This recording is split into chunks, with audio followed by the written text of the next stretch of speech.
Hi, everyone. It's good to have you with us. I'm Jane McCarthy. And I'm Mark Hanrahan. 210 workers will lose their jobs in the small community, only about 1,000 people in northeast Washington. A local zinc and lead mine is closing for good in the town of Medellin Falls. It is a major employer for the town and the surrounding area. That leaves employees there with just about 2 months to pack up and find other employment. KREM 2's Shayna Waltauer spoke with the town's mayor about these cuts. Yeah, 200 people for this small town is a lot. And just by the end of next month, they'll all be looking for new jobs. It's decreasing metal value that management says is what led to this sad announcement. We've always been somewhat prepared for this to happen, but it happened fast. And the clock is ticking. July is when operations at this Pend Oreille mine will stop. By September, the mine will have run through all of the zinc and lead that's left in the area. Because of the decreasing values of these materials, this mine can't afford to stay open and explore other areas. We always knew it was coming. The day would come when either through economic factors or tariffs or the market for zinc, or when the zinc itself ran out, we knew that the mine would close. People in the community, like the mayor, say these layoffs have a twofold effect. One is on the families themselves, and the other is on this small town. We don't know quite how the impact is going to play out. It's going to take a little bit of time for us to understand that.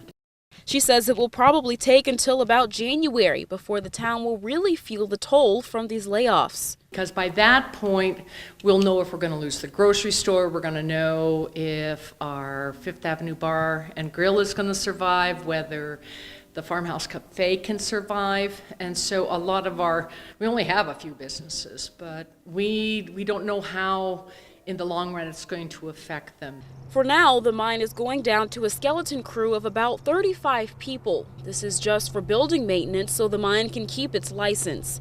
But the company says it's trying to make this an easier transition by offering financial and job counseling. They're trying to get people jobs hired elsewhere, maybe at like Red Dog in Alaska or anywhere else. They're trying to help the people who are being laid off. But right now, for both the miners and the Medellin Falls community, we have to wait to see how this all falls out. In Medellin Falls, Shayna Waltauer, KREM 2 News. Today, a federal judge sentenced 2 Post Falls men for stealing a gun that was later used in the murder of Coeur d'Alene Police Sergeant Greg Moore back in 2015. According to court records, Nicholas Thomas and Donald Shuck stole a gun from a car in Post Falls. Thomas then traded that for meth. 12 days later, Jonathan Renfro used that gun to kill Sergeant Greg Moore.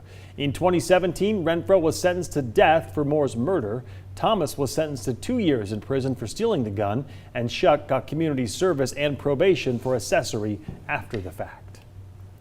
The owner of a Pend Oreille daycare facing charges after a 6-month-old baby was beaten by other children took an Alford plea today. Now that means owner Dennis McLeish doesn't admit to the crime but accepts there's enough evidence for a conviction. According to court documents, the baby was left alone at Little Fit Daycare when other toddlers started beating the 6-month-old. The Idaho Department of Health and Welfare also took the daycare's license away. That was in March. The owner is scheduled to be sentenced next week. A problem with equipment is delaying surgeries at Spokane's Veterans Hospital. A VA Medical Center spokesperson says sterile processing was affected due to work on the hospital's $22 million boiler plant project. Sterile processing cleans equipment used during medical procedures. The interruptions force some patients' appointments to be canceled and rescheduled. Crews are doing emergency repairs, they say, and they are expected to be fully operational by Wednesday. A Seattle Times article says Spokane doesn't have what it takes to compete with Seattle. It's referring to the city of Spokane's Hacking Washington campaign. It's encouraging people and businesses in Seattle to relocate to Spokane. KREM 2's Amanda Rowley spoke with Spokane's mayor, who doubled down on Spokane's ability to compete. The Seattle Times writes, the mayor of Spokane is looking to lure jobs from Seattle and other cities. Good luck. It goes on to say Spokane needs to step up its game if it wants to catch some of the better performing metros its size. Well, this is exactly the issue of why we needed to market what Spokane's all about. The article lists various stats that don't really put Spokane in a positive light, one being our poverty rate of 19.4%. It's much higher than Seattle's, which hovers close to the national poverty rate of about 12%. As for Spokane's unemployment rate, the U.S. Bureau of Labor and Statistics shows it was 5.8% in April this year, and Seattle's 2.9. These rates were updated 2 days ago, which can explain why the article is a few points off. While the article appears to look down on Spokane's unemployment rate, Mayor Condon says it's actually a selling point. Big issues with companies is access to talent. With a very low unemployment on the I-5 corridor, it's very difficult for them to fill jobs. We have a higher unemployment. They can bring, and those folks are looking for jobs. Would you say that maybe Spokane, we have more opportunity for growth, whereas in Seattle, that's not necessarily the case? Absolutely. That's our opportunity. That's how you would change a weakness to an opportunity, where you'll see in some of our materials we have some 500,000 square feet of office space ready to go. Mayor Condon adds Seattle companies are starting to recognize the loyalty and grit Spokane employees have. He says that's only a taste of what Spokane has to offer. Amanda Rowley, KREM 2 News. So the debate continues Yes. for now, right? Well, depending on where you are tonight, you could be seeing anything from sunshine to thunderstorms. Yeah, and there's one guy tracking it all, Tom Sherry in the Weather Center tonight. Hi, Tom. Yeah, let's get right to it. So far, not in the Spokane area, all to the north and to the east of us. They are tracking from the north to the south, as you can see. So we're not going to rule out some showers tonight, but I do think as we get later and later into the evening hours, they're going to lose a lot of their energy just because we lose some of that daytime heating. There's a closer view of those storms, again, just to the west of Newport.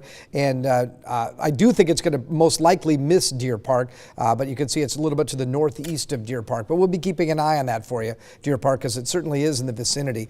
20% chance of those showers reaching us through 9 o'clock tonight. Then we'll look for mostly clear skies overnight. Overnight lows remaining mild, only dropping down into the upper 50s both tomorrow morning and Sunday morning. Look at those daytime highs, 84 on Saturday, 86 on Sunday. I'll check the rest of your 10-day outlook coming up in a few minutes. Thank you, Tom. And wildfire season already impacting our air quality. You see it's hazy out there. A study out of the University of Idaho shows the West has fewer prescribed burns, and the small fires are used to try and prevent those large wildfires. But in the past 2 decades, many agencies have cut back on that practice. Budget constraints, environmental impact concerns, and the fear of a burn growing out of control are all factors. Last fall, President Donald Trump blamed California's massive fires on forest mismanagement by the state, even though much of the forest in California is owned by the federal government. Congress later approved more funding for wildfire prevention.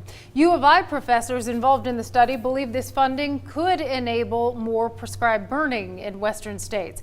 The money could also be reallocated, they say, to pay for fire crews in the event of a wildfire.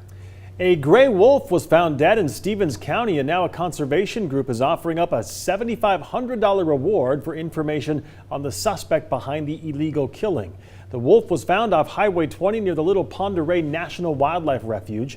Members with Conservation Northwest say the female wolf was part of the Dirty Shirt Wolf Pack. Anyone with information should contact the Washington Department of Fish and Wildlife.